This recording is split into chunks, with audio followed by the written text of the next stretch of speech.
With each passing day, the Islamic religion spread, and the name of the Prophet Muhammad, peace and blessings of Allah be upon him, was increasingly celebrated. Scholars, those who pondered the meaning of life, and those who sought the truth strove to meet the Messenger of Allah. They had heard of him as a man endowed with knowledge, wisdom, and truth, and they came to him from all corners of the world. Many of them, having met and spoken with him, immediately converted to Islam. These people were men of knowledge and understood that truth cannot contradict reason. In the Holy Quran, Allah repeatedly calls for reflection and the pursuit of knowledge. And one of these sincere seekers of truth was the blessed Salmon al-Farisi. Salmon was from Persia, from the Isfahan region, from the village of Jay. His father was a very wealthy man and held a high position among his people. Salmon was the only and beloved child in the family. They protected him so much that they practically never let him out of the house, as if they were afraid of losing him. Salman's father was a Majusi, a fire worshipper. He worshipped fire and raised his son in this religion. However, from a young age, Salman felt something was missing in this worship. His heart was restless. One day, his father tasked him with inspecting the gardens and land. On the way, Salman saw a church and heard the voices of people praying. He entered and witnessed their worship. What he saw deeply affected him. He felt this worship was closer to the truth than fire worship.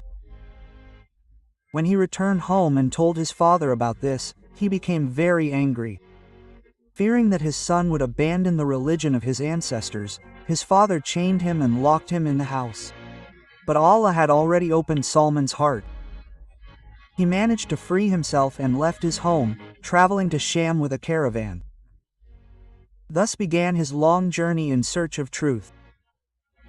He moved from one scholar to another, serving them, learning from them, but whenever he saw lies or insincerity, he did not stay. He did not seek people, he sought truth. The last of his teachers, on his deathbed, told him that the time of the last prophet had come. This prophet would appear in the land of the Arabs. He would accept gifts but would not eat from charity, and between his shoulders would be the seal of prophethood. By the will of Allah, Salman was sold into slavery and brought to Medina. Despite his dire situation, he did not lose hope. One day, he heard a conversation about a man in Mecca who called himself a prophet. That evening, he took dates and went to Kuba. He approached the Prophet Muhammad, peace and blessings of Allah be upon him, and said that they were charity. The Prophet did not eat them himself, but distributed them to his companions. This was the first sign. Another time, Salman brought dates as a gift.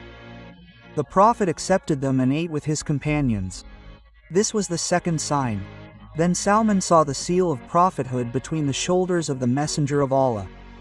After this, he accepted Islam without hesitation.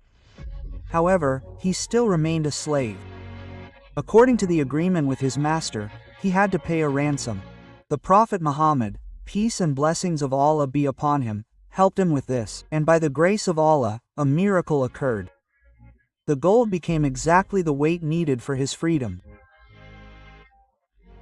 After this, Salman became a free man and joined the Ashab Sufa, the companions who dedicated themselves to knowledge, worship, and service to Islam. After converting to Islam, Salman al-Farisi became one of the most respected and revered companions of the Prophet. Peace and blessings of Allah be upon him. He was distinguished by his deep knowledge, wisdom, and sincerity. During the Battle of Urwa, it was Salman who proposed the idea of digging a ditch around Medina, a tactic unknown to the Arabs.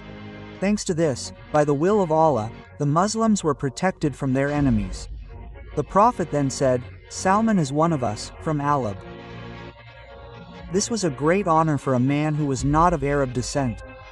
Later, during the reign of the rightly guided caliphs, Salmon al-Farisi was appointed governor of the city of al-Madain.